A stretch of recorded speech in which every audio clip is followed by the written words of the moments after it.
Y acá tenemos un hecho policial, en realidad. Esto me recuerda a aquellos programas de los misterios sin resolver, sobre cuestiones policiales, asesinatos y demás. Bueno, esto tiene que ver con eso.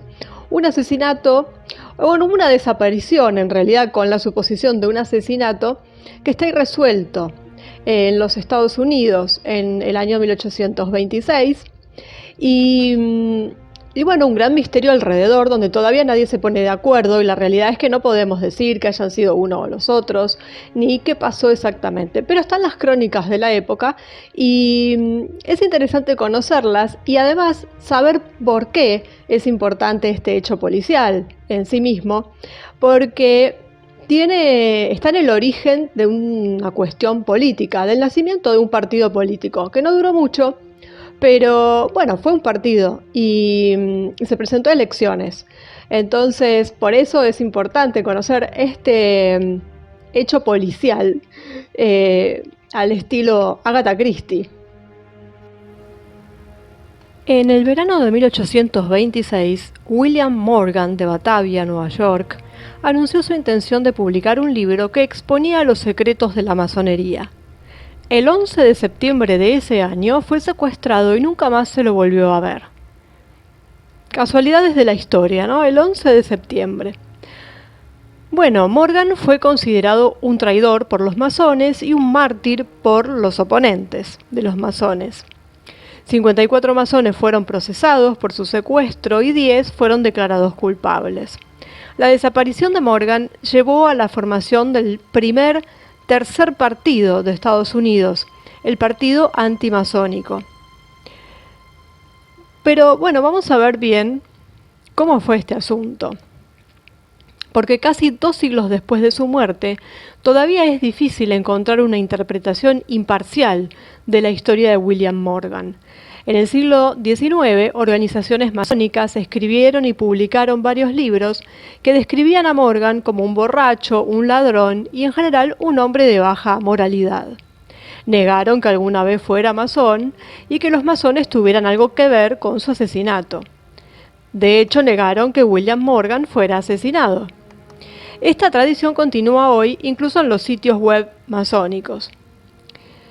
Otra tradición que continúa también en Internet es la creencia de que hubo una especie de complot en contra de la masonería para hacerlos ver como los malos de la película.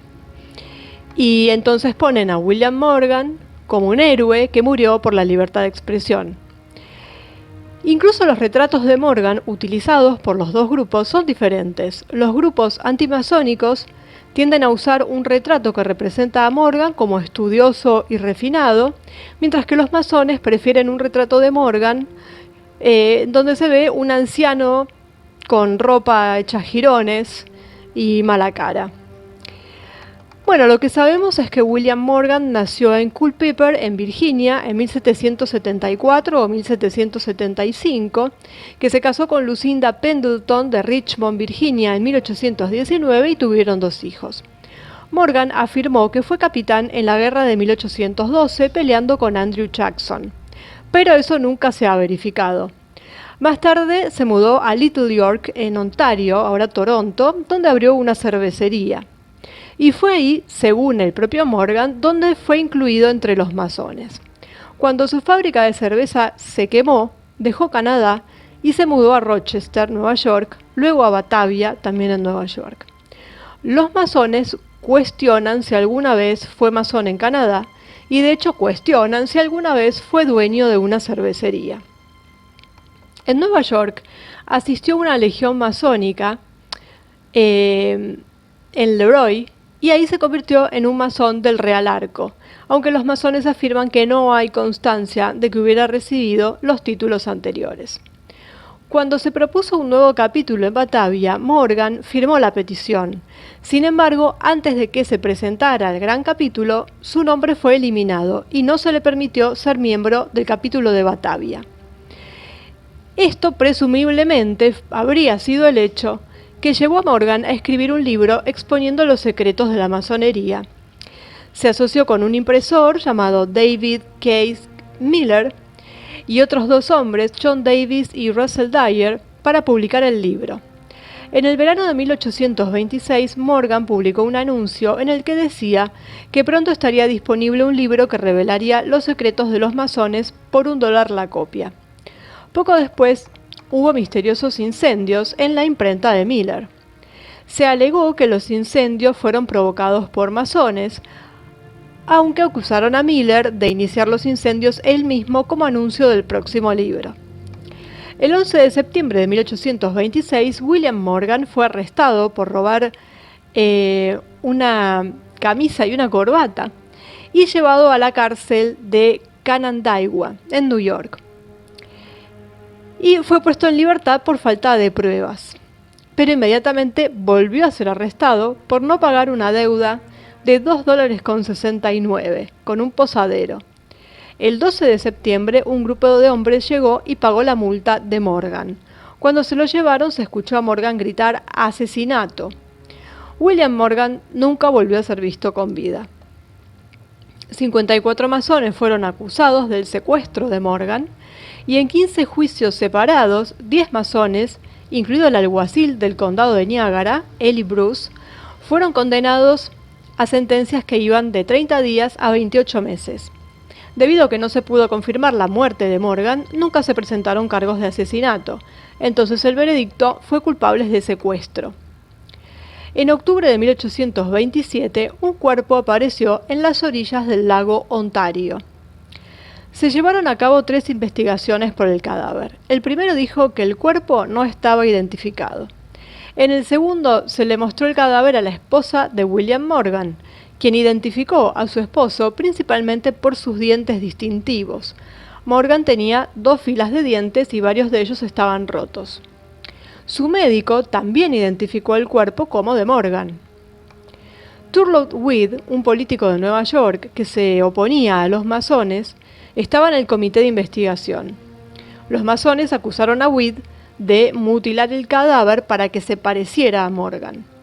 Y en la tercera investigación se mostró el cuerpo a la esposa de Timothy Monroe, otro hombre desaparecido sin parentesco. La señora Monroe identificó positivamente el cadáver como su esposo y esa es la decisión que se mantuvo, la que eligieron de entre las 3. Los masones, en ese momento y desde ese momento hasta ahora, admitieron que un grupo que andaba por la mala senda de sus miembros secuestró a William Morgan, pero que no lo mataron. Afirmaron que le dieron $500 y lo liberaron en Canadá. Morgan supuestamente fue visto en lugares tan exóticos como Esmirna en el Imperio Otomano y las Islas Caimán. Bueno, el gobernador de Nueva York, DeWitt Clinton, que era masón, ofreció una recompensa de $1,000 por información que demuestre que Morgan estaba vivo. Nunca hubo respuesta para esto. Poco después de su desaparición se publicó el libro de Morgan, Ilustraciones de Masonería. Luego se volvió a publicar más tarde con otros títulos, por ejemplo, Los masones expuestos y explicados por Morgan, Los misterios de los masones.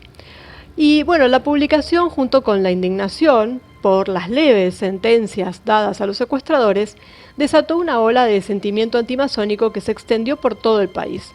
Turlough Weed y otros formaron el partido antimasónico de corta duración y presentaron un candidato en las elecciones presidenciales de 1832, que fueron ganadas por Andrew Jackson, que era masón.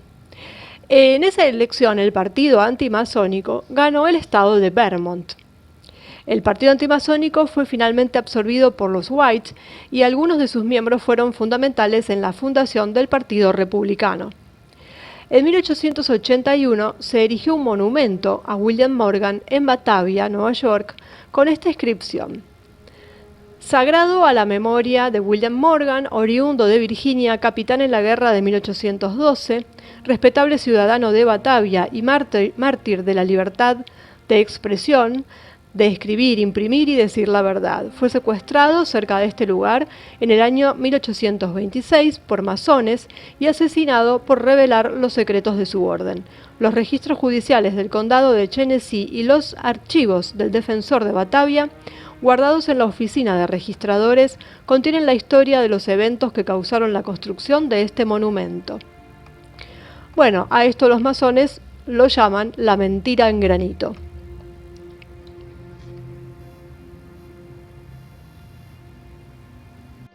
Y bueno, la duda nos quedará, porque una cosa no quita la otra, ¿no? Es decir, está la desaparición de este hombre. Hay muchas cuestiones ahí mezcladas. Evidentemente había un tema con los masones, pero bueno, en este caso no podemos decir que hayan sido ellos efectivamente. Por su currículum uno tendería a pensar que estarían involucrados, pero bueno, la realidad es que no se sabe. No se sabe qué pasó con este señor, desapareció, pero bueno, lo importante es que nació este partido que, bueno, ahí disputó unas elecciones y después ya desapareció, pero bueno, uno también puede pensar que había detrás de todo esto, los intereses que había para quizás crear el partido también, ¿no es cierto? No siempre tenemos que estar pensando tan mal, o sea, pensar mal sí de esta gente no está de más, pero en este caso podríamos dejarlos incluso al margen y pensar que más bien se pergenió algo para poder tener un justificativo para crear un partido de esta índole con este nombre, ¿no? Porque surgido de la nada hubiera sido bastante problemático además. Entonces, porque ¿cómo se justifica que de la nada salga un partido que sea antimasónico? O sea, venía muy bien este hecho policial. Entonces también se nos puede ocurrir que alguien lo pergenió para tener un justificativo y lanzar a la palestra este nuevo partido. Las dos cosas pueden ser. Cada cual sacará sus conclusiones. Lo único cierto es, bueno, lo que hay en los archivos policiales, que es la desaparición de este hombre, la aparición de un cuerpo, en donde en realidad, bueno, hubo 3 interpretaciones, 3 resultados. Se quedaron con uno, pero bueno, no vamos a saber nunca qué es lo que pasó. Eso de que apareció en Esmirna y demás es como de un poco lejos, pero bueno, no importa. La cuestión es que, ¿qué le pasó a este señor? Nunca lo vamos a saber. Quizás ni siquiera ya tenga importancia, porque la importancia que tiene es el nacimiento del partido y nada más. Así que, bueno, nos quedará la incógnita. Cada cual podrá hacer las reflexiones que se le ocurran, tratar de seguir la pista detectivesca. Y bueno, pero es que simplemente volvemos a hablar siempre de lo mismo, siempre están implicados y también es lógico que alguien se los quiera sacar de encima. Entonces, bueno, una nota un poco más, no diría de color porque hay un supuesto asesinato de por medio, pero bueno, nos salimos un poquito de la estricta política y en este caso, bueno, hablamos de un evento policial que legitima a un partido. Pero bueno, la anécdota de lo que pasó con este señor. Y así que bueno, seguiremos adelante y seguiremos viendo cómo se van infiltrando en los diferentes países y gobiernos. Y bueno, ya vamos avanzando en nuestra línea temporal y ya estamos adentrándonos bastante en el siglo XIX.